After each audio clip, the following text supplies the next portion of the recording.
Hello and welcome to the Islamic Finance Show. Throughout this series, we've been looking at what Islamic finance is and how it fits into the mainstream finance world. We've been examining specific areas such as Sharia compliance and riba. On today's show, we're looking at one of the most important elements of Islamic finance, Islamic banking.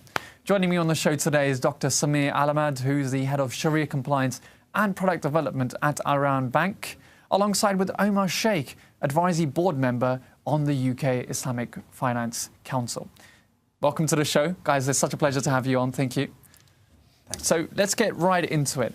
Dr. Al-Ahmad, conventional banking and Islamic finance banking, or Islamic banking, what is the difference? Basically, we can summarize the difference in maybe 4 key points or factors. The first one is the Sharia compliance governance. The second one is product. The third one is operations, and the fourth one is conduct and behavior. If we tackle the first factor, the Sharia compliance governance, Islamic banks have Sharia Supervisory Committee and internal Sharia compliance department. This is to ensure that all the bank's operation and transactions are in compliance with Sharia. They approve all product and services launched by the bank. So this is something, of course, conventional banks don't have. Right. The second factor is product. All products and services offered by Islamic banks are structured and based on Islamic finance principles, and they should meet the Sharia requirements for those principles. The third one is the operational aspect. So it's not sufficient only to structure the products on the Islamic finance principles. These have then to feed into the operational processes in terms of procedures and processes of opening accounts, etc., for customers. Then the finance department. So it's not just the product; it's also the way that it's the whole cycle, right, exactly, which will affect all departments in the bank. Finance department in terms of calculating and paying profits to customers. The system itself in terms of its calculation of the profit and the product schedules, not misleading the customers, right, etc. All the ethics, the Sharia ethics around selling the product. Sure. I mean, it sounds like there are really a lot of substantial differences. Yes. Now, are the differences so substantial, though, that it means that one has become less effective than the other? In simple terms, I'm interested to know, is Islamic banking effectively more expensive than traditional banking? Omar, if you could shed some light on that for me, please. I think the pricing is a separate issue. I think the first thing is you have to understand, as Samir was saying, it's a fundamentally different nature. If I can just add to that, I think the biggest difference is the principle.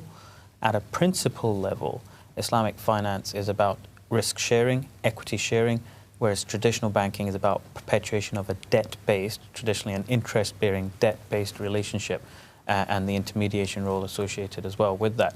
So that's the core difference I would add at a principle level.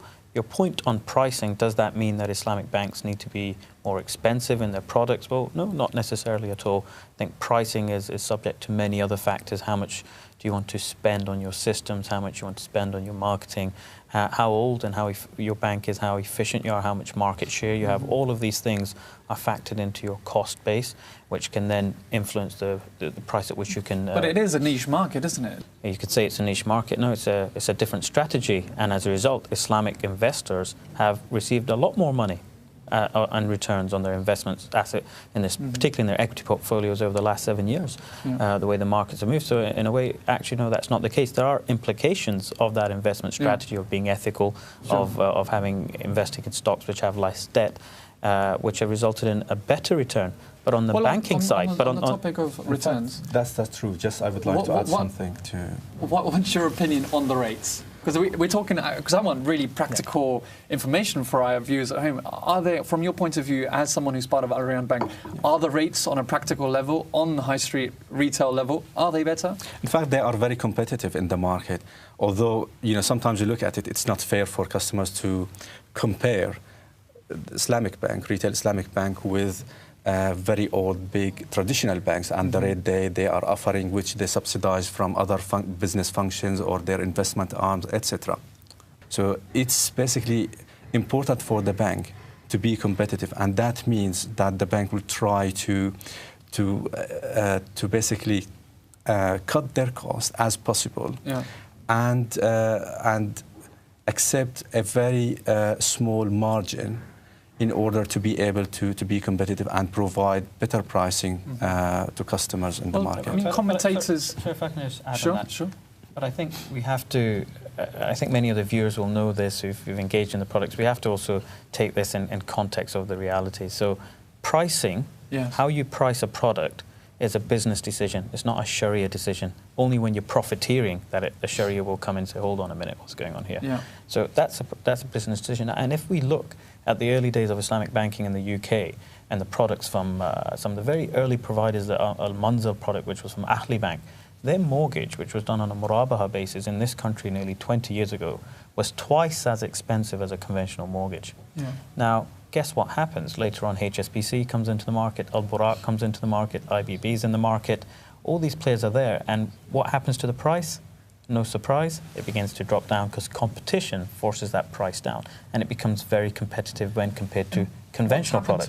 What's happened to it? Well, I mean, I mean, I don't think there are as many players in the market anymore. It's a very small amount of players now. Does that mean now, because of the lack of competition, so to speak, the rates are going to go back up? In terms of the pricing of Islamic mortgages, home purchase plans in the UK, the pricing did go down when there was competition in the market, but when the other banks moved out of the market, HSBC, Al-Buraq, it was left with Al Rayyan Bank, who were formerly known as Islamic Bank of Britain. And the reality is, over the last 5 years, the pricing has been, has been difficult for some customers. We've had that issue. It's been 4% plus, 4.5% plus, when conventional bank rates have been, in the current climate of extremely low base rate, they've been around 1-2%. However, the bank has done well to respond to that and has reduced rates. And as Samir was saying, it's a lot more competitive now over the last 12 months, I would say, around 2% to 2.6%, which is great to see the response. However, the simple realities are, and I can say this because I'm not working in the bank or for the bank, is when you have competition, prices go down. And in the early days, people used to kind of remark, this is a premium on faith, this extra price. What's the way forward? I mean, you have, say, 4 million consumers, Muslim consumers specifically, on your doorstep that are looking for these type of products. What's the way forward in terms of being able to take advantage and support them in their spending power? Sure. In fact, we are doing a lot. For example, talking about the competitive pricing. When there were other providers in the market, the pricing was higher. So the economic sense would say when basically Al Rayyan Bank is the dominant provider, Sharia-compliant provider in the market, that the prices would be up. But on the contrary, the bank reduced its prices on asset financing in order to enable the customers to have access to Sharia-compliant products. And that's basically the Islamic values that we operate within in the bank. There are more product available currently and offered by the bank to customers. It's just a matter of education and basically... And marketing, perhaps? Because commentators currently looking at the market say that although there are supposedly these range of products, the uptake isn't particularly as high as they might think it should be. Do you think marketing and, as you said, education play a role? And if so, well, what's the way forward on that? We do market the products in various ways, online, in basically in printed marketing materials, social media, etc. But I think it's a key to explain to the Muslim community in Britain that Islamic finance and Islamic banking is the halal, the Sharia-compliant option.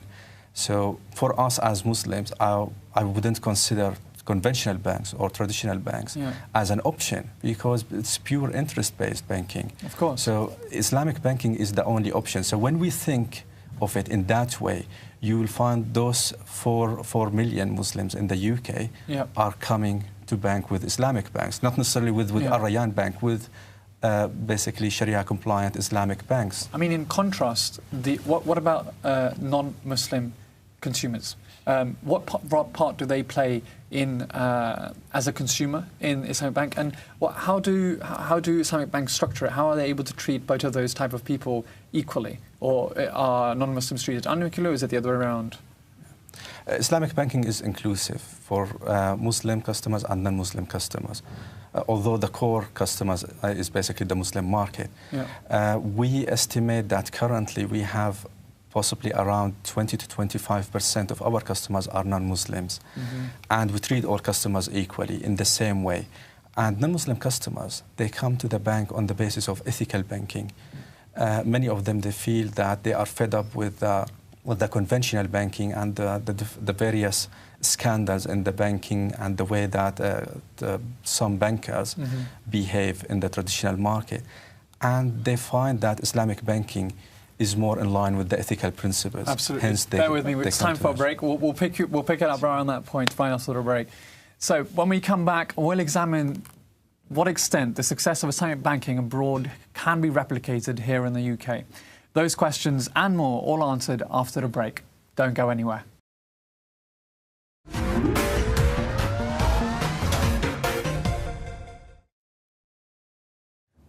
Hello and welcome back. Before the break, we introduced you to Islamic banking and its development in establishing itself in Western countries such as here in the UK. Still with me in the studio is Dr. Samir Al-Ahmad, Head of Sharia Compliance and Product Development at Al Rayyan Bank, alongside with Omar Shaikh, Advisory Board Member on the UK Islamic Finance Council. Critics have said that Muslims are being charged a high-end rate on their mortgages. And then when it comes to deposits, which are more attractive to non-Muslims, there is a much more amicable and attractive rate. It seems to be a big criticism. Dr. Al-Ahmad, what do you have to say about that? I would say that's not true, and that's not the case currently. If you see the profit rate paid on savings products offered by the bank, it's very competitive. And this is basically represents the cost of funding for the bank. So the bank has to maintain certain balance between the cost of funding for savings that the bank uses in order to provide home purchase plan products, the home finance products to customers, and the rental rate that the bank charges customers on the asset side. So this balance is the margin, the very thin margin that the bank makes for itself as a profit. And if you see currently that the current margin between the savings product, the profit offered on the savings product for savings account, mm-hmm. and the home purchase plan, that basically represent a fair pricing in the market. I guess one of the questions, Samir, then is just following on from that, two things. Number one, you mentioned earlier about the Sharia input and competitive pricing and so on. So when Al Rayyan Bank dropped its rates from 4.9 or 4.5 plus down to 2.6 roughly, was that a Sharia decision? Was Sharia consulted in that? Were the Scholar Board involved in that pricing decision? Yes, the Sharia decision was part of that. However, we need just to clarify one point here. Pricing per se, yes. It's nothing, basically, it doesn't have any adverse impact on Sharia, because yep. from a Sharia perspective, you could set your pricing at any level you want or you wish. However, would that make you competitive in the market? Would customers come to you? Mm-hmm. So that's one aspect. The Sharia input regarding this is to ensure that the fairness between in the approach followed by the bank and the approval in terms of the Sharia governance in terms yeah. of product pricing. So then, just picking up on that, then, so how did the Sharia analyse from where you drop your rates from 4.5%, you dropped them by nearly 2%, which is nearly a 50% reduction in your rates. So what was going through in the Sharia analysis at that point? How did the fairness spectrum move all of a sudden? Basically, it didn't move all of the sudden. There was a drop in the rate of return, so the cost of funding dropped down, and this was reflected on the asset side. Mm-hmm. So because the bank is paying less profit for savings account, then the bank was able to provide a more competitive product and less rental rate on the home finance product. Mm-hmm. So, and that's the balance I was referring to. Mm-hmm. The bank eventually wants, it's for the benefit of the bank to increase the volume of sales and customer take up of products, because this means benefit for the customers and benefit for the bank. Mm-hmm. Because a lot of Muslims in the community were saying to us at the council, well, we would love to go Islamic, but they're charging mortgages at more than double the price of, or sometimes triple the price of mainstream conventional players. And, you know, we just simply can't afford it. And these are people with good jobs, of 40, 50,000 plus salaried income. So it's fantastic to see Al Rayyan Bank, you know, drop the rates and become a lot more competitive, because I think it really is a question of affordability, because before the rates were dislocated from the market, and it's very happy to see that. That and was the flip probably side, in the first maybe year or two when the bank launched the product. It was a new product, and even the market environment was different. But if you see in the last three years, the bank started dropping its rate, because basically started to be able to offer this competitive rate in the market. And the bank essentially... What was stopping it from doing so prior to that? As I mentioned, the cost of funding. The cost of funding for the bank was high. How long has... I know Al Rayyan was IBB previously. Yes. But how long has this bank, regardless of the name change, been in existence, approximately, would you say?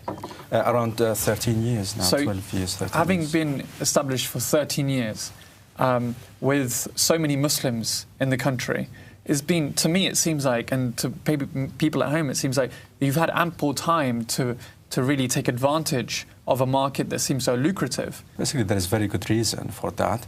First of all, the home finance product wasn't launched from the outset. It was launched towards the end of 2008 and 2009.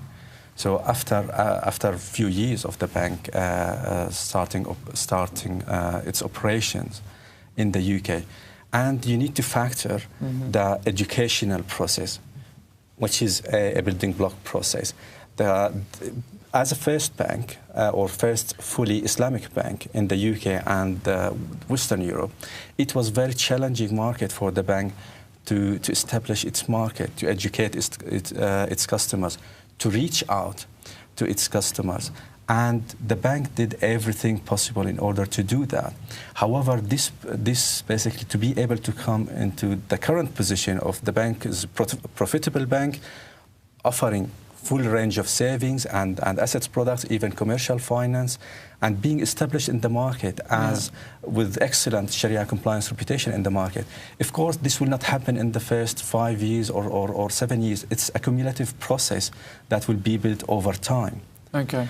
No bank will enter the market and immediately will launch a full area of products and be competitive.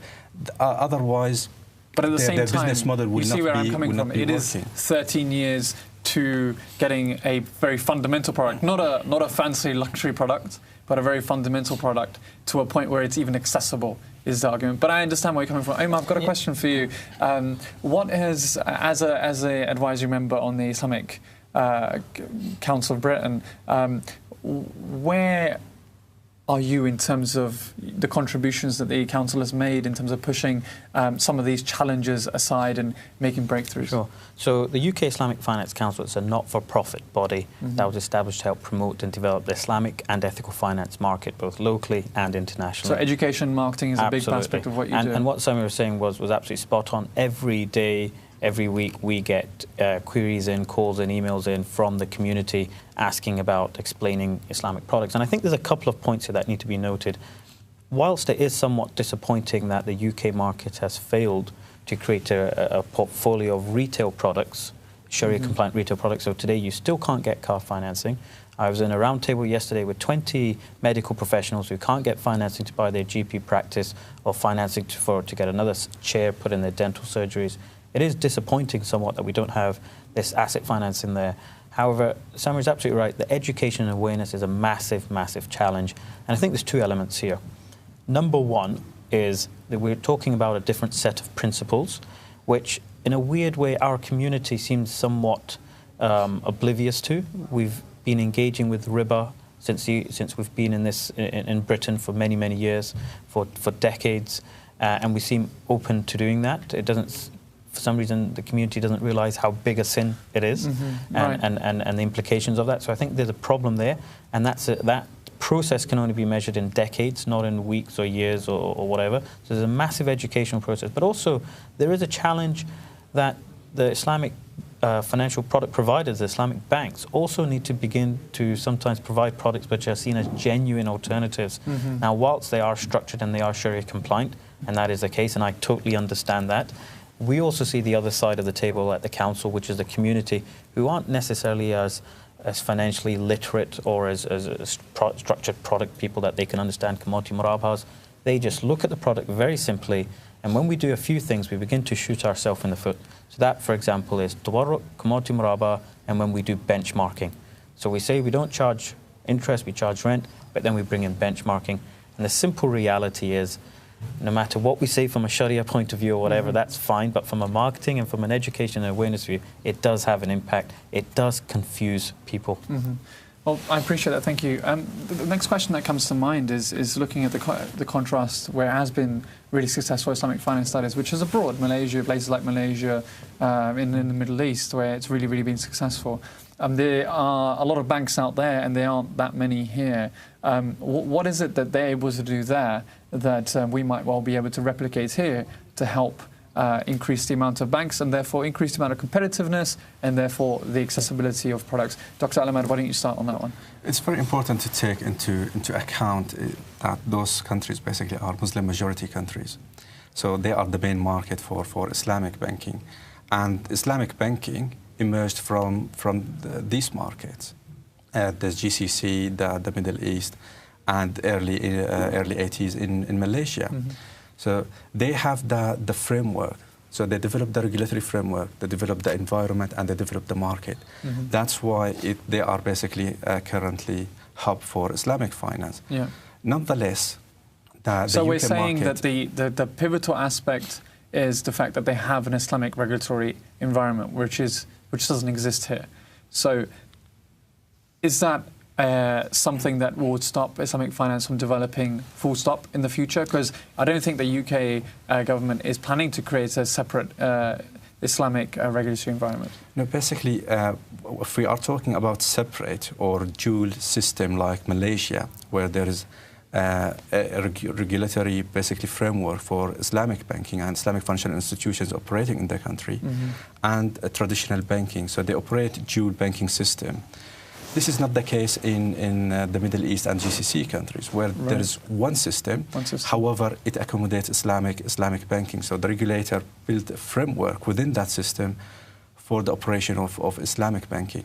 Having said that, that framework is not basically 100% there yet in the GCC and the Middle Eastern countries. Dr. Al-Ahmad, my apologies. There is still more work to be done. I'll have to end it there. We've run out of time, I'm afraid. Now, if you have any questions or issues you want discussed on the programme, please tweet us at Islam Channel or contact us via Facebook on islamchannel.tv with the hashtag The Islamic Finance Show, and we'll do our best to address them in the coming shows.